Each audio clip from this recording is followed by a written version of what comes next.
नमस्कार दोस्तों। इस वीडियो में हम बात करेंगे पेपर फर्स्ट की बीएड सेकेंड ईयर के पेपर फर्स्ट कानपुर विश्वविद्यालय के।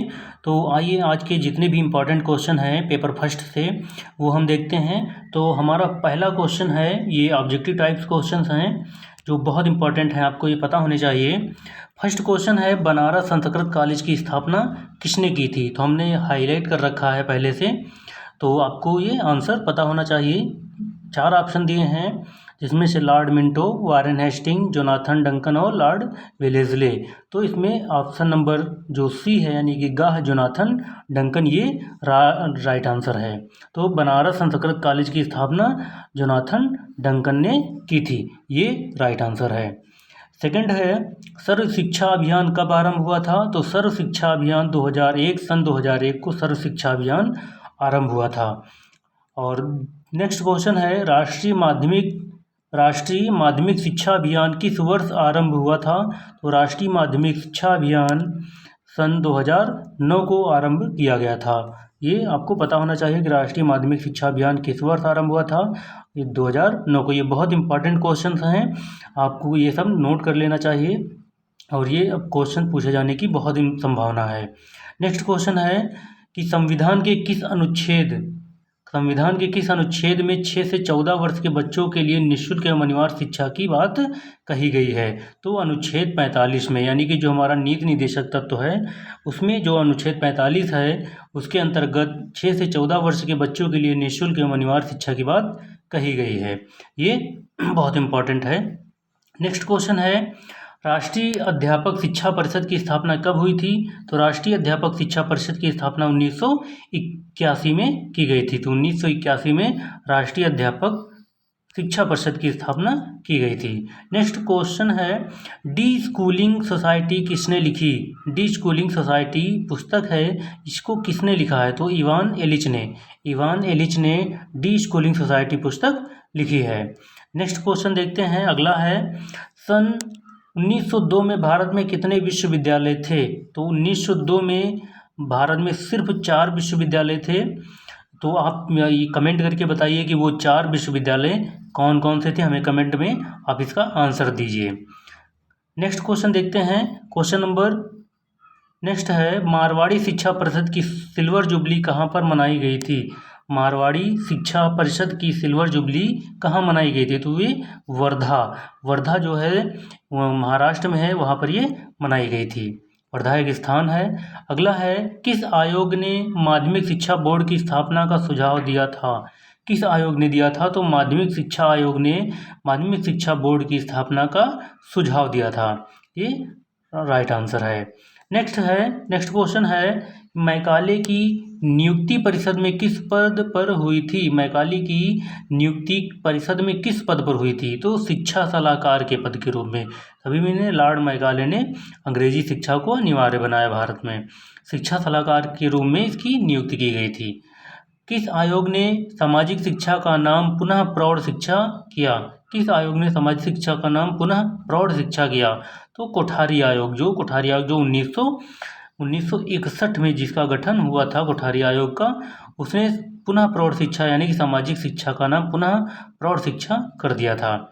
ये आपको पता होना चाहिए। नेक्स्ट है, 11वीं पंचवर्षीय योजना प्रौढ़ शिक्षा के विकास के लिए कितनी धनराशि की व्यवस्था की गई थी? तो 11वीं पंचवर्षीय योजना थी 11वीं, उसमें प्रौढ़ शिक्षा के विकास के लिए कितनी धनराशि की व्यवस्था की गई थी? तो 600 करोड़ रुपये। कितना? 600 करोड़ रुपये इसकी व्यवस्था की गई थी। नेक्स्ट है, भारत में ब्रिटिश शासन पूरी तौर से लागू हुआ था। भारत में ब्रिटिश शासन पूरी तौर से कब लागू हुआ था? तो 1858 में, यानी कि जो पहले कंपनी का शासन भारत में था वो अब क्या हुआ कि 1857 की क्रांति के बाद ब्रिटेन की राजशाही ने यानी कि ब्रिटेन के क्राउन ने भारत का पूरा शासन जो है अपने हाथों में ले लिया, यानी कि कंपनी का जो शासन था वो पूर्ण रूप से भारत में समाप्त कर दिया गया और भारत की बागडोर जो है वो ब्रिटिश शासन के अंतर्गत आ गई। तो ये 1858 में हुआ था। नेक्स्ट क्वेश्चन है, ईस्ट इंडिया कंपनी के 1913 के आज्ञापत्र में भारत की शिक्षा के लिए कितनी धनराशि की व्यवस्था की गई थी? तो 1913 का जो आज्ञापत्र आया था उसमें भारत की शिक्षा के लिए 1 लाख रुपए की धनराशि की व्यवस्था की गई थी। ये बहुत इंपॉर्टेंट है, ये सारे इंपॉर्टेंट क्वेश्चंस हैं, आप इन्हें नोट कर लीजिए, आप इन्हें रिवाइज कर लीजिए, बार बार इस वीडियो को देखिए, रिवाइज कर लीजिए इनको। अगला क्वेश्चन देखते हैं। नेक्स्ट क्वेश्चन है, सर विलियम एडम ने अपनी तृतीय रिपोर्ट किस वर्ष प्रस्तुत की थी?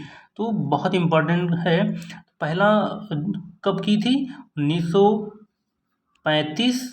1935 में, और फिर 1936 में, फिर तीसरी थी 1938 में। तो यानी कि 1938 में ये हमारा लास्ट आंसर सही है।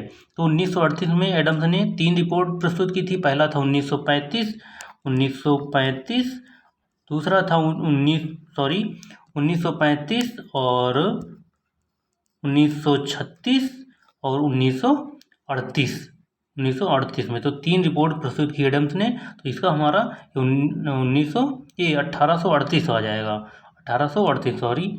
लॉर्ड मैकाले एवं सर विलियम बेंटिक की रिपोर्ट का अध्ययन किसने किया था? तो लॉर्ड ऑकलैंड ने किया था। ये इसका राइट आंसर हो जाएगा। नेक्स्ट है, 1854 में शिक्षा नीति किसने घोषित की थी? 1854 में शिक्षा नीति किसने घोषित की थी? चार्ल्स वुड ने। चार्ल्स वुड ने 1854 में शिक्षा नीति घोषित की थी। और चार्ल्स वुड का सबसे बड़ा योगदान है किसमें है? सहायता अनुदान व्यवस्था में। सहायता अनुदान व्यवस्था में चार्ल्स वुड का सबसे बड़ा योगदान है। ये इसका राइट आंसर हो जाएगा।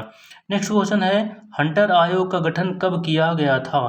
तो हंटर आयोग का गठन 1882 में किया गया था।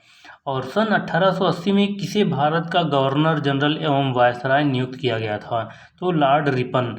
1880 में लॉर्ड रिपन को भारत का गवर्नर जनरल एवं वायसराय नियुक्त किया गया था। तो इसका ग नंबर जो है वो राइट आंसर है।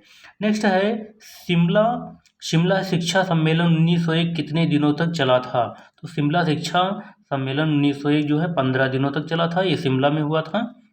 नेक्स्ट है, आगे देखते हैं कि किस वर्ष कलकत्ता एवं बम्बई विश्वविद्यालयों की स्थापना की गई थी? तो किस वर्ष की गई थी? 1857 को। 1857 में कलकत्ता एवं बम्बई विश्वविद्यालयों की स्थापना की गई थी। नेक्स्ट है, मारिया मांटेसरी भारत में प्रथम बार कब आई थी? तो 1939 को मारिया मांटेसरी भारत में प्रथम बार आई थी। इसका राइट आंसर हो जाएगा। नेक्स्ट है हमारा, ऑपरेशन ब्लैक बोर्ड योजना उच्च प्राथमिक स्तर के लिए लागू की गई थी। कब लागू की गई थी? 1995 में। ऑपरेशन ब्लैक बोर्ड योजना 1995 में उच्च प्राथमिक स्तर के लिए लागू की गई थी। नेक्स्ट है, सार्जेंट योजना कितनी अवधि के लिए थी? सार्जेंट योजना जो 10 वर्ष के लिए थी। कितने वर्ष के लिए? 10 वर्ष के लिए सार्जेंट योजना थी। नेक्स्ट है, वुड का घोषणा पत्र किस वर्ष प्रस्तुत हुआ था? तो वुड का घोषणा पत्र 1854 में। 1854 में वुड का घोषणा पत्र प्रस्तुत हुआ था। नेक्स्ट है, वैदिक काल में कौन सा संस्कार गुरुकुल में प्रवेश के लिए आवश्यक था? तो वैदिक काल में कौन सा संस्कार गुरुकुल में प्रवेश के लिए आवश्यक था? उपनयन संस्कार। जब गुरुकुल में प्रवेश दिलाया जाता था तो उनका उपनयन संस्कार किया जाता था। नेक्स्ट है, गांधी जी के अनुसार प्राथमिक शिक्षा कितने वर्ष की होनी चाहिए? तो प्राथमिक शिक्षा 7 वर्ष के लिए होनी चाहिए। ये महात्मा गांधी के अनुसार है। महात्मा गांधी के अनुसार प्राथमिक शिक्षा 7 वर्ष के लिए होनी चाहिए। इसका राइट आंसर है। आइए कुछ इंपॉर्टेंट देख लेते हैं कि मानव संसाधन विकास मंत्रालय की स्थापना कब हुई थी, यानी कि MHRD 1985 में मानव संसाधन विकास मंत्रालय की स्थापना हुई थी। और प्रथम हमारी राष्ट्रीय शिक्षा नीति है वो 1986 में आई थी और लागू इसे 1992 में किया गया था। जो नेशनल एजुकेशन पॉलिसी है, राष्ट्रीय शिक्षा नीति है, 1986 में आई थी। ये प्रथम शिक्षा नीति थी और इसे लागू जो किया गया था 1992 में लागू किया गया था। और नेक्स्ट है, राज्य शैक्षिक अनुसंधान एवं प्रशिक्षण परिषद, जिसे SCERT भी कहते हैं, ये 1981 में इसकी स्थापना की गई थी। इस परिषद की स्थापना 1981 में की गई थी। ये इंपॉर्टेंट डेट्स हैं, आप इन्हें पता रखिए, याद कर लीजिए। नेक्स्ट है कि राष्ट्रीय शैक्षिक अनुसंधान एवं प्रशिक्षण परिषद NCERT, इसकी स्थापना 1961 में की गई थी NCERT की। और राष्ट्रीय शिक्षक शिक्षा परिषद विधेयक यानी NCT एक्ट 1993 को राष्ट्रीय शिक्षक शिक्षा परिषद विधेयक लाया गया था, इसकी स्थापना हुई थी। नेक्स्ट है राष्ट्रीय शिक्षक शिक्षा परिषद यानी कि 1995 में, और राष्ट्रीय शैक्षिक योजना एवं प्रशासन संस्थान, राष्ट्रीय शैक्षिक योजना एवं प्रशासन संस्थान 1962 में, और राष्ट्रीय साक्षरता मिशन 1988 में, यानी NLM जिसे बोलते हैं राष्ट्रीय साक्षरता मिशन, वो 1988 में आया था, लागू हुआ था। और नेक्स्ट है सर्व शिक्षा अभियान यानी कि SSA सर्व शिक्षा अभियान 2001 में लागू किया गया, सर्व शिक्षा अभियान चालू हुआ। और स्कूल के लिए राष्ट्रीय पाठ्यक्रम रूपरेखा NCF जो है 2005 में लागू हुई। राष्ट्रीय स्कूल शिक्षा के लिए राष्ट्रीय पाठ्यक्रम योजना NCF 2005 में लागू हुई। ये बहुत इंपॉर्टेंट डेट्स हैं, आप इन्हें नोट करके बार बार रिवाइज कर लीजिए, इनमें से एक ना एक क्वेश्चन अवश्य पूछा जाएगा। नेक्स्ट है अध्यापक के लिए राष्ट्रीय पाठ्यक्रम रूपरेखा जिसे NCFTE कहते हैं, ये 2009 में लागू हुई थी, रूपरेखा आई थी। और नेक्स्ट है राष्ट्रीय माध्यमिक शिक्षा अभियान RMSA 2009 में लागू हुआ, 2009 में आया था, और लागू ये 2010 में हुआ था। निःशुल्क एवं अनिवार्य शिक्षा अभियान जिसे RT राइट टू एजुकेशन कहते हैं, जिसे 2009 में लागू किया गया था। तो राइट टू एजुकेशन यानी कि 6 से 14 वर्ष के बच्चों के लिए निःशुल्क शिक्षा, ये राइट टू एजुकेशन शिक्षा का अधिकार जो है निःशुल्क और अनिवार्य शिक्षा 2009 में लागू किया गया था। नेक्स्ट है TLF यानी कि त्रिभाषा सूत्र, ये 1956 में केंद्रीय शिक्षा सलाहकार परिषद द्वारा दिया गया था। TLF लागू किया गया था 1956 में। ये कुछ इंपॉर्टेंट जो हैं डेट्स थी। अगर ये आपको वीडियो पसंद आया हो तो इसे लाइक कर दीजिए, इसे सब्सक्राइब कर दीजिए, और अपने दोस्तों के साथ ज़्यादा से ज़्यादा शेयर भी कर दीजिए। फिर मिलते हैं, धन्यवाद।